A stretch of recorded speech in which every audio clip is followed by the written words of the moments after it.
friends, welcome to Sandhya Kutti channel. இன்னைக்கு நம்ம சந்தியா குட்டி சேனல் மூலமா ஒரு சூப்பரான டேஸ்டியான கருவேப்பிலை துவையல் எப்படி செய்யுதுன்னு பார்க்கலாங்க. அதுக்கு ஒரு கடாய் ஒன்று வச்சுக்கிட்டேன். ஒரு குழிக்கரண்டி அளவுக்கு நம்ம ஆயில் வந்து சேர்த்துக்கலாம். சேர்த்துட்டு இப்போ நம்ம ஸ்டவ் ஆன் பண்ணிக்கலாங்க.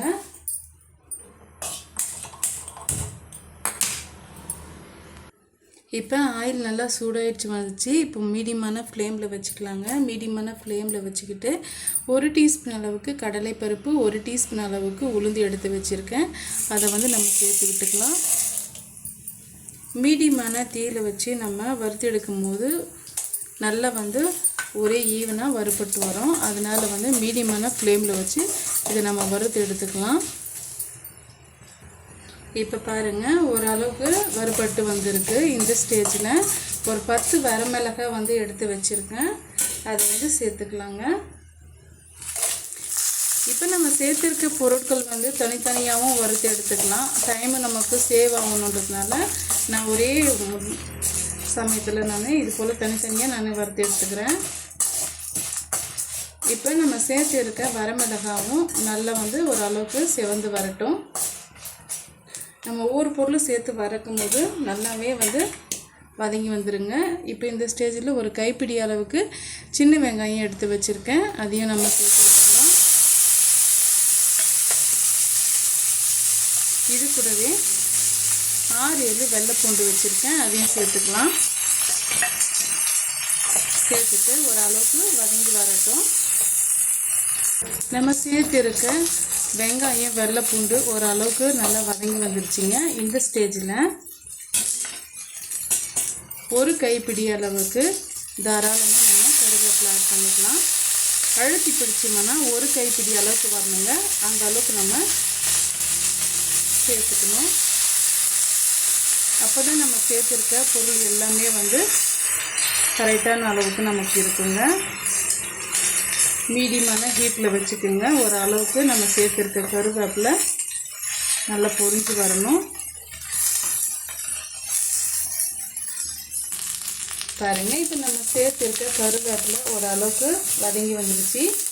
இப்போ இந்த ஸ்டேஜில் ஒரு 1/4 மூடி தேங்காய் எடுத்து நல்லா துருவி வச்சுருக்கேங்க. அதை வந்து நம்ம சேர்த்துக்கலாம். தேங்காயோட அளவு வந்து நீங்கள் எக்ஸ்ட்ரா பண்ணிக்கிறதும் குறைவாக எடுத்துக்கிறதும் நீங்கள் உங்கள் விருப்பம் போல் நீங்கள் செஞ்சுக்கிங்க. ஆனால் நம்ம எடுத்திருக்க பொருட்களுக்கு ஒரு 1/4 மூடி அளவுக்கு தேங்காய் வந்து கரெக்டாக இருக்கும். தேங்காய் சேர்த்துன பிறகு ஒரு 2லேருந்து ஒரு 3 நிமிஷம் நம்ம வதக்கி விட்டுக்கினாலே போதுங்க. இது கூடவே ஒரு சின்ன நெல்லிக்காய் சைஸு புளி எடுத்து வச்சுருக்கேன். அதை வந்து நம்ம சேர்த்து விட்டுடலாம். சட்டுன்னு செய்து முடிச்சிடலாங்க. இந்த கருவேப்பிலை துவையல் பார்த்திங்களான்னா சாதத்துக்கு மட்டும் இல்லைங்க, இட்லி தோசைக்குமே ரொம்ப அருமையாக இருக்கும். இப்போ நம்ம தேங்காய் சேர்த்து 2லேருந்து ஒரு 3 நிமிஷம் ஆயிடுச்சு. இது கூடவே தேவையான அளவுக்கு உப்பு சேர்த்துக்கலாம். ஒரு 1/2 டீஸ்பூன் அளவுக்கு சால்ட்டு சேர்த்துக்கிறேன். சேர்த்துட்டு நல்லா வந்து வதக்கி விட்டுடலாங்க. அவ்வளோதாங்க, சூப்பராக வந்து ஒரு 5 நிமிஷத்தில் கருவேப்பிலை துவையல் வந்து ரெடி ஆகிடுச்சு. இப்போ இது முழுமையாக ஆறி வரட்டும். ஆறி வந்த பிறகு எப்படி அரைக்கிறதுன்னு சொல்லிவிட்டு நம்ம பார்க்கலாங்க. போல் நம்ம அரைச்சி எடுத்துகிட்டு வந்தாச்சு. இப்போ இதுக்கு ஒரு தாளிப்பு ஒன்று கொடுத்துடலாங்க. எண்ணெய், கடுகு, உளுந்து இது எல்லாம் சேர்த்து நான் நல்லா பொரிச்சு வச்சுருக்கேன். இப்போ இதோடு நம்ம சேர்த்து விட்டுடலாம். அவ்வளோதாங்க, ஒரு சூப்பரான கருவேப்பிலை துவையல் வந்து நம்ம ரெடி பண்ணிட்டோம். இது கண்டிப்பாக உங்களுக்கு பிடிக்கும்னு நினைக்கிறேன். இது சாதத்தோடு பிசைஞ்சு சாப்பிடும்போது எப்படி இருக்குன்னு சொல்லிட்டு ஒரு முறை செக் பண்ணி பார்க்கலாங்க. இப்போ நம்ம பிசைஞ்சு சாப்பிட்டு பார்க்கலாங்க. இது வந்து சாதத்துக்கு மட்டும் இல்லைங்க, தோசை, இட்லிக்கு எல்லாத்துக்குமே ரொம்பவே அருமையாக இருக்கும். கருவேப்பிலை ஒதுக்கி வைக்கிறவங்களுக்கு இது மாதிரில நீங்கள் செய்து கொடுத்தீங்கன்னா ரொம்பவே விரும்பி சாப்பிடுவாங்க.